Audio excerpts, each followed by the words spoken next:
Nobara Kugasaki is alive in JJK, and I can prove it. The latest chapter in the manga makes it very clear that despite the fact that we haven't seen her since the Shibuya incident, she is still very much alive. Let's jump right in. Obviously, Jujutsu Kaisen manga spoilers ahead. Now, chapter 236 dropped an absolute bombshell on us. Gojo has lost his fight to Sukuna, and he's dead. Now, I had a feeling this was coming because his win at the end of last chapter, according to Yuji, just seemed too good to be true. Now, why is Gojo's death scene important to what we're talking about today, you may ask? Let's set the stage for Nobara first. Nobara was absolutely goated and one of the best written female characters in all of modern manga, in my opinion, during her run. But in her fight against Mahito in chapter 126, she suffered a grave injury. Ever since then, we've had radio silence about her status. Basically, we have no idea if she's alive or not. We can speculate that because we haven't heard anything and reverse curse technique can heal people from the brink of death or even after death itself, she's alive, but nobody can be sure. Now to the present, we see Gojo in an airport terminal, which is apparently JJK heaven or limbo or something like that. He's there with everyone close to him that has died. First, we see him there with Suguru Geto in a heartwarming reunion scene. They talk about life and what happened and this and that, and then we get to see everybody else in the terminal. He's there with Nanami, who obviously died in Shibuya, Yu Habara, who died in his past arc, Principal Yaga, who obviously was killed by Principal Gakuganji, and Riko Amanai and her caretaker Misato. We also see a shady character in the background that kind of looks like Toji, which is why I say that this is probably more like Limbo or Purgatory than JJK Heaven, because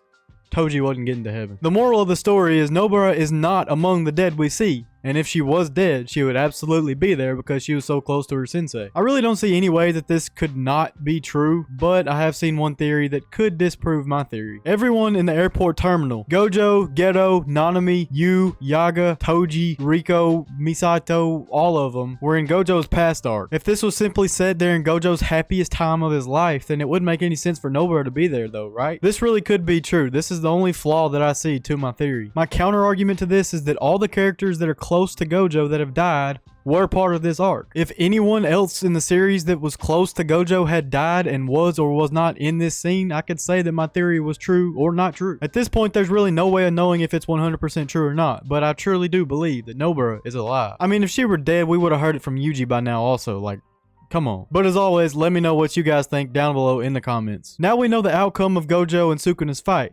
Gojo loses. But if you really want to understand how everything in this fight was happening, you need to check out this video linked on screen right here. It's going to talk about Gojo's powers. Until next time, peace.